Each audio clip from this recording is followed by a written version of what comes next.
one's gonna join though, because that's just how it is. Where did I leave off? Daniel said, but stopped as the boat rocked violently. They all fell to the ground. What the heck? It only just started to rain. How is it? Nora asked, but the boat rocked again, throwing the 4 friends at the rail and almost into the ocean. Over here, a voice shouted from the other side of the deck. The friends started running to the person from the boat with a... What? The friends started running to the person, but then the boat threw them back on the rail. Daniel, help, Nora shouted. She's hanging over the rail, but with only one hand holding her above the ocean. Daniel grabbed her hand, but then it slipped. Ivan rushed to get Nora and pulled her back on the blah blah blah on the boat. Why does it say again? Again.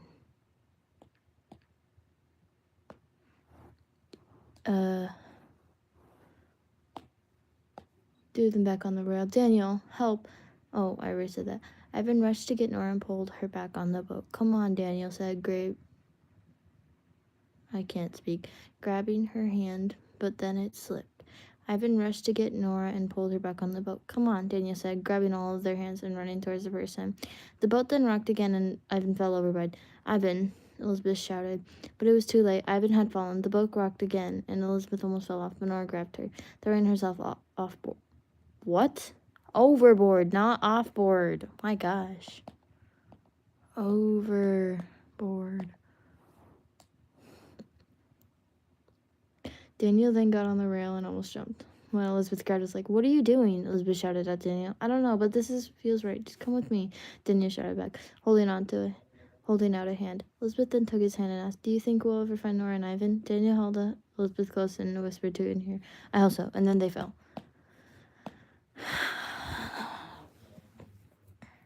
Half the time I only get viewers because I send it to the dang group chat.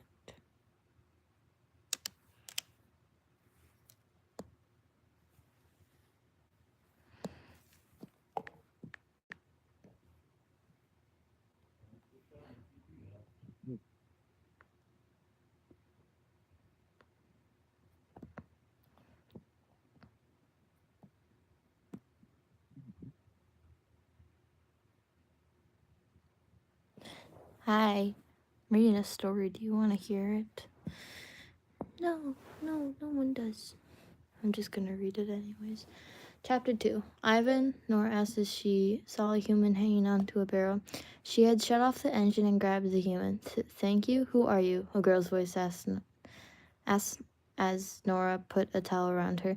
My name's Nora. What's yours? Nora replied. My name's Barry. I fell off a cruise and, well, I don't remember anything after that. She told Nora. Are you injured? Nora asked, pulling her bangs away to see if she had any injuries. My leg hurts, but that's it. Nora then pulled back to see her fully. She hadn't seen a human being in weeks, maybe even months. She checked her leg and found a cut, but it wasn't too deep, so she just wrapped some bandages around her leg. Are you a rescue worker? Barry asked. Nora chuckled at the comment. No, I just fell off a cruise. I got hit by this boat, and then, well, I've been here since. Barry looked shocked by the news, then noticed lots of cuts all over Nora's body. What cruise were you on? Barry asked of curiosity. One that was coming from Hawaii and going to Japan, Nora said, remembering her friends. Nora then looked over her shoulder to see Barry in shock. What? Nora asked. It's... Hi. Oh, never mind. It's just, well, that was a cruise I was on. You see, I fell off a boat, and then there was a group of 4 friends, 2 girls and 2 boys. When I saw them, I opened the door and tried to guide them into the cruise to be safe. But then one of the boys fell overboard, and then the girl fell off, and then the last boy got on the rail, and then the girl, and they both jumped at the same time. I was running towards them when they jumped. The boat rocked harshly and then threw me off, Barry said, looking up at Nora. Nora was absolutely terrified because that exact moment happened to her. You were the person trying to help us? Nora asked Barry. Wait, that was you? Barry confusedly asked. So we've already met, just not purposefully, Nora said jokingly. Hey, what is that? Barry asked, pointing to a small island up ahead. I think that's an island, Nora shouts. But we don't have enough fuel. We'll never make it, Barry says, putting her head in her hands. I'll tie the boat to myself and paddle to shore. Nora's paddle? What? And swim to shore, Nora said, grabbing a rope from the front of the boat. Well, not me. I could help a little at least. You need to rest. Plus, I'm a very good swimmer, Nora said, tying the rope around her waist. Later that night, Nora jumped back into the boat. They were already pretty close to shore. You said that you were going to swim until 10, Barry said, leaning against the rails. Well, we don't really have a clock with us, so how can you tell? So how can you tell? Where'd I go? Oh. How can you tell? Where was I?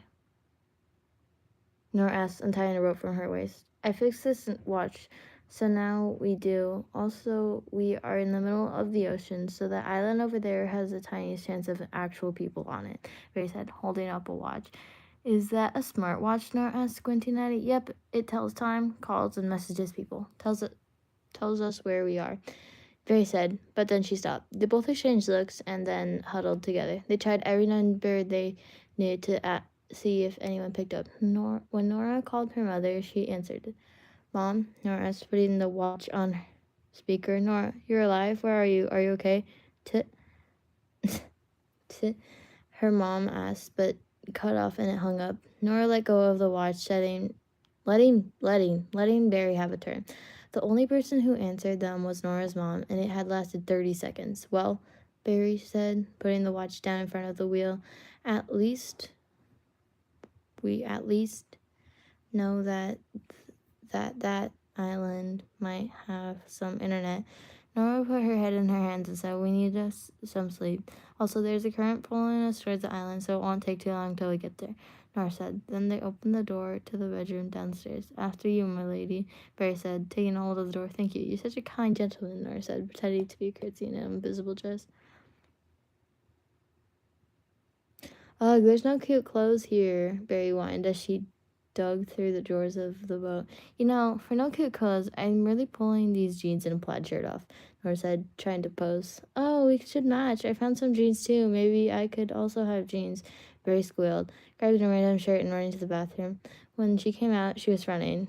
How did you get that shirt to fit? It's so baggy, Barry said, not bar.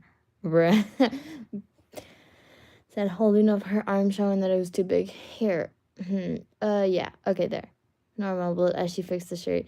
How did you make it like that? Barry asked as she looked at herself in the mirror. I grew up on a farm as the middle child, so I figured out a way to make big hand-me-downs don't touch the ground and trip me every 5 seconds while I'm doing the farm work, Nora explained. Once they went upstairs, they noticed they were really close to the island. Oh, we're so close to the island. And what's that? Barry explained as she pointed to something strange. Clouds of smoke. Other people are here, Barry.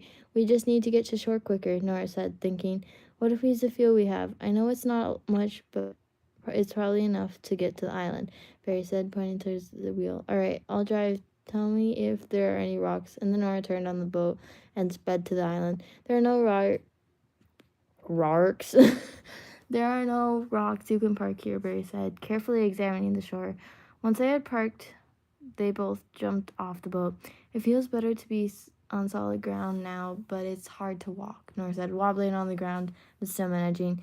We should probably try and find where those other humans are before it gets dark, Barry said, grabbing Nora's hand, and they set off to go find the people. After hours of searching, they had reached a stop. I think this is the place, Nora said, grabbing her pocket knife from her pocket. Is that knife necessary? Barry, what? Bass? Why did I say bass? Barry asked as she reached to grab Nora's hand, but Nora pulled away. We don't know these people. They could kill us if we aren't careful. What? Barry rolled her eyes, but followed. No, you stay. I'll give a signal if it's okay, Nora whispered, pushing Barry away. But Barry tried to say, but Nora left. Who are you people? Nora said, marching in, holding her knife out. Nora? A voice asked. Oh, my gosh, Nora, you're alive? A girl cried out, and then came running toward Nora. Nora pointed the knife towards the girl. How do you know my name? she asked, and they all looked at her confused. Don't you remember us? Another boy asked. These voices were familiar. Too familiar. No. Well, you sound like someone, but I just can't remember, Nora stuttered. We're your best friends, remember? The girl asked. She sounded like she was about to cry. Nora took a deep breath and studied each of them closely. Elizabeth? Nora asked. Almost breathless. What? Elizabeth let out a shaky breath. Yes? Elizabeth asked. Nora put her knife back and hugged Elizabeth tightly. We thought you died, Nora. It's been almost a month, one of the boys said. Liz, are there are they Daniel and Ivan? Nora asked. Oh yeah, sorry, Elizabeth answered, finally let go of Nora. After they all reunited, it was close to being dark out. Nora then signaled Barry to come. Oh yeah, I forgot. Saved this person from the ocean, Nora said, introducing Barry. She was the person who tried to save us. Barry then waved awkwardly. They all waved back. That's crazy. Everyone that fell off the cruise that night is here, Ivan jokingly said. Now all we do now is survive till someone finds us, Daniel responded, shoving Ivan aside. Ivan scoffed sarcastically, and they all laughed. I'll be right back, Barry said, and just like she went running into the forest, the rest of them were confused, so they all tried following her. They had just reached the shore, but when they saw Barry leaving the boat. Barry, Nora screamed. Barry looked behind her. Sorry, I have to save myself. These were the last words that Barry had spoken before she sped off into the long ocean. The four friends just stood there confused, sad, and unhopeful. After a while, all of them were standing in silence. Nora screamed. She screamed as long as and as loud as she could. She fell to the ground and covered her face with her hands. It's my fault. It's all my fault, she cried. No, Nora, it's not your fault, Elizabeth told Nora, sitting down next to her. Let's go back to the fire. And Elizabeth got up. So did Nora, and they all started heading back to the fire. It was probably midnight, and it was very dark in the forest. Elizabeth, Ivan, and Daniel were all in a clump to stay safe, but Nora was walking behind them. Something was off, but she couldn't put a finger on it quite yet. Does something feel off to you guys? Nora asked. Other than we are stranded on an abandoned island with no communication and no way home? Nah, I don't feel anything weird, Daniel responded. They all laughed except Nora. Something was off. There no there what? There was no doubt about it. Then, out of nowhere, a hand clapped over Nora's mouth and snatched her. Nora was confused. She tried to move, to scream, anything, but her body wasn't doing anything. She couldn't do anything. The thing then tied Nora's wrists, ankles, and duct taped her mouth. She was trying not to cry, but she couldn't help it. She cried as loud as she could. Maybe, just maybe, someone would hear her. Shut up, the person whispered into Nora's ear, and Nora did. She cried silently as the person dragged her deeper and deeper into the forest. Chapter 3. This is the last chapter because I could not finish writing this dang thing. Imagine this. We do a bonfire on the beach, Daniel said, holding his hands in a picture frame shape. Oh, it would give us warmth and hopefully get someone's attention, Ivan shouted excitedly. Is that a good idea, though? There are animals on this island, Elizabeth did. The boys rolled their eyes. What do you think, Nora? Is it a good idea? Ivan asked, not even bothering to look behind them. There was no answer. Elizabeth and Daniel looked behind them and then stopped walking. Nora? Ivan asked again, now looking back. Nora, this isn't funny, Daniel shouted. You could hear the worry in his voice. Nora, Elizabeth shouted, cupping her hands around her mouth in like a circular form, I think. Nora, stop playing with us, Ivan screeched. Elizabeth let out a scared chuckle. I don't think she just left. Maybe she's at the fire, Daniel exclaimed, and all three kids started running to the fire and that they had started right before Nora got there. They ran and ran until they reached the fire. She's not here, a voice said from behind them. They all turned around too.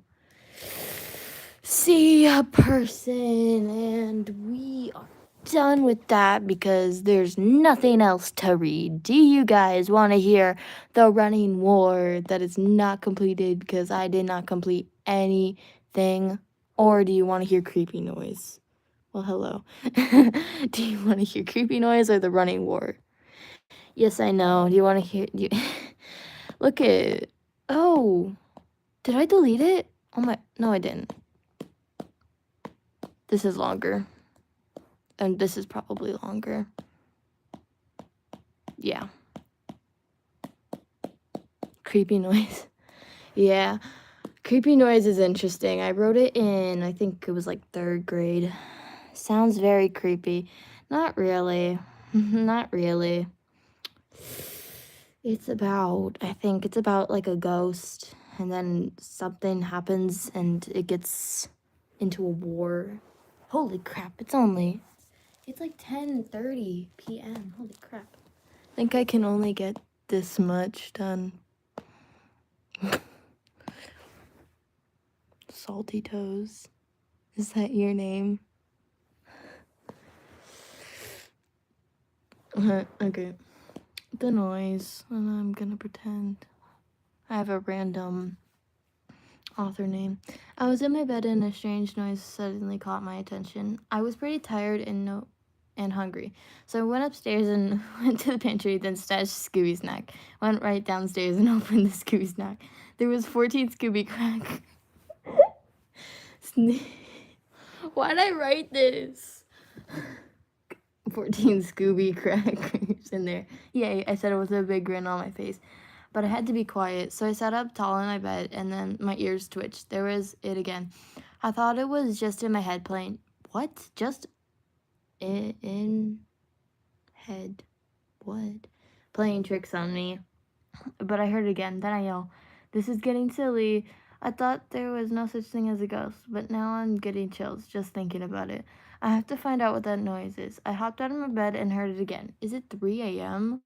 I felt a cold breeze behind me. I did not move. I walked slowly to my bed quietly, not making a noise. I curled up in bed trying to remember what just happened. I woke up in the morning going upstairs. To my surprise, nobody was up. It was 6 a.m. on a Saturday. What the heck? I'm so weird.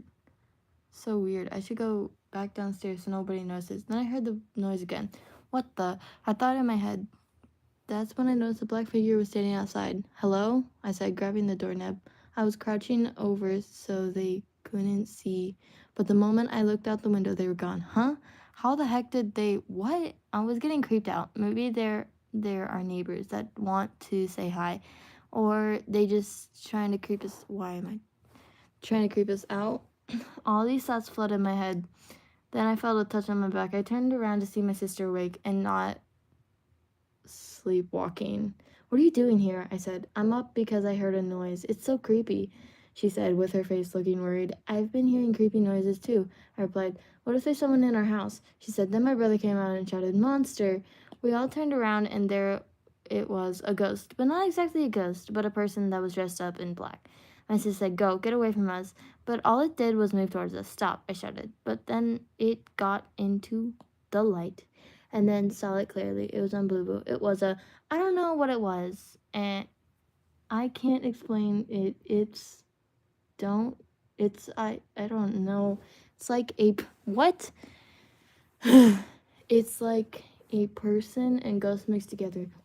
And they said something. It said, Hello, please don't be afraid of me. Then it disappeared. I was so creeped out and fainted. Then I woke up and I was tied up to the living room hanging from the ceiling. Then I looked down and noticed it's not my living room, it's a big pool. Then I saw Clara and Bowen hanging. What? But then the ghost just... no, I'm not reading this. This is weird. Let's read this because I like this better. And it's easier to read because I can't read the creepy noise. I should probably just delete it. It kind of sucks.